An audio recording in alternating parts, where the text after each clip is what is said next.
This channel does not promote any violent, harmful, or illegal activities. All content provided by this channel is meant for an educational purpose only.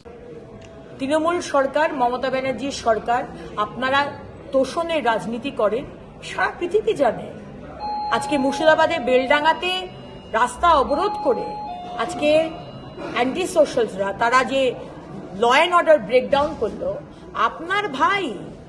আজকে ঝাড়খণ্ডে আমাদের সরকার নেই, মমতা ব্যানার্জি আপনার কাছের ভাইয়ের সরকার। তারা বলল না, এসআইআর এ তার মৃত্যু হয়নি, সে সুইসাইড করেছে। আপনি নিন্দা করেছেন, আপনি আপনার পুলিশকে বলেছেন, যারা দাঁড়িয়ে দাঁড়িয়ে দেখেছে সেদিনকে হাজার হাজার মানুষের যে অসুবিধাটা হলো রাস্তায় দাঁড়িয়ে, তার কৈফিয়ত কে দেবে? আপনি কি বললেন? ও তো শুক্রবার ছিল, ওটা একটা ওই দিনের সেন্টিমেন্ট ওনাদের কাছে। সুতরাং তোষণের রাজনীতি অনেক হয়েছে মমতা ব্যানার্জি। 15 বছরের আপনি যে অন্যায় করেছেন, কি হিন্দু কি মুসলমান, কি শিখ কি খ্রিস্টান, ধর্মের রাজনীতি আর চলবে না। 2026-এ বিজেপির সরকার আসবে, এখন একটাই উন্নয়নের সরকার। ফিরহাদ হাকিম মহাশয়, সম্মানীয় মন্ত্রী এবং মেয়র, বললাম তো বারবার লোককে ঠকানো যায়, সববার ঠকানো যায় না। আমার যে বক্তব্য সেটা রেকর্ডেড আছে, সেটা দেখে নেওয়া যাবে।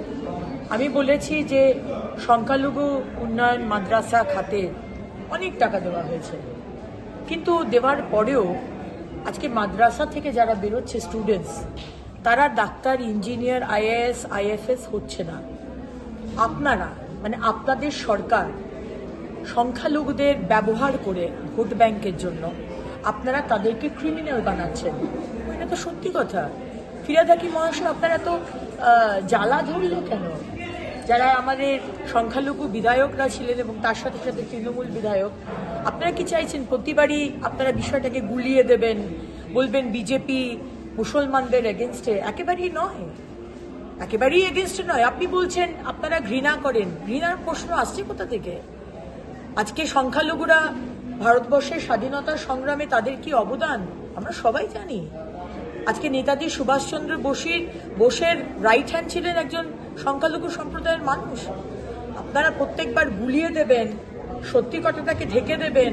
আপনারা কি করেছেন? আপনি ফিরহাদ হাকিম একজন সংখ্যালঘু সম্প্রদায়ের মন্ত্রী, মেয়র হয়ে আপনি আপনার সম্প্রদায়ের জন্য কি করেছেন? আমি যেটা পয়েন্ট আউট করেছি তার জবাব দিন। আপনি 15 বছরের রেকর্ড দেখান যে মাদ্রাসা থেকে কতজন ডাক্তার, ইঞ্জিনিয়ার, আইএএস, আইএফএস বা ইসরোর মতো সায়েন্টিস্ট বেরিয়েছে, আপনি দেখান।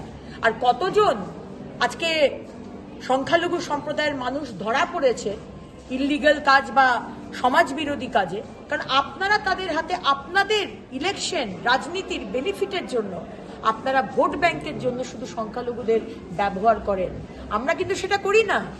সবকা সাথ, সবকা বিকাশ, সবকা বিশ্বাস, সবকা প্রয়াস। যখন আবাসের লাইনে বা উজ্জ্বলা গ্যাসের লাইনে কেউ দাঁড়ায়, তখন জিজ্ঞেস করা হয় না যে তুমি হিন্দু না মুসলমান না জৈন না শিখ। ওটা আপনারা ধর্ম নিয়ে রাজনীতি করেন। সত্যি কথাটা বেরোবার সময় এসে গেছে। আজকে সেই কথাটাই বিধানসভায় বলেছি। আপনাকে উইথড্র করতে বলা হচ্ছিল, কিন্তু আপনি উইথড্র করলেন না। কিন্তু উইথড্র করবো কেন? কোনো তো অন্যায় বলিনি। তৃণমূল সরকার, মমতা ব্যানার্জির সরকার, আপনারা তোষণের রাজনীতি করেন, সারা পৃথিবী জানে। আজকে মুর্শিদাবাদে বেলডাঙ্গাতে রাস্তা অবরোধ করে আজকে অ্যান্টি সোশ্যালসরা তারা যে ল অ্যান্ড অর্ডার ব্রেকডাউন করলো, আপনার ভাই। আজকে ঝাড়খণ্ডে আমাদের সরকার নেই, মমতা ব্যানার্জি আপনার কাছের ভাইয়ের সরকার। তারা বলল না, এসআইআর এ তার মৃত্যু হয়নি, সে সুইসাইড করেছে। আপনি নিন্দা করেছেন, আপনি আপনার পুলিশকে বলেছেন, যারা দাঁড়িয়ে দাঁড়িয়ে দেখেছে সেদিনকে হাজার হাজার মানুষের যে অসুবিধাটা হলো রাস্তায় দাঁড়িয়ে, তার কৈফিয়ত কে দেবে? আপনি কি বললেন? ও তো শুক্রবার ছিল, ওটা একটা ওই দিনের সেন্টিমেন্ট ওনাদের কাছে। সুতরাং তোষণের রাজনীতি অনেক হয়েছে মমতা ব্যানার্জি। 15 বছরের আপনি যে অন্যায় করেছেন, কি হিন্দু কি মুসলমান, কি শিখ কি খ্রিস্টান, ধর্মের রাজনীতি আর চলবে না। 2026-এ বিজেপির সরকার আসবে, এখন একটাই উন্নয়নের সরকার।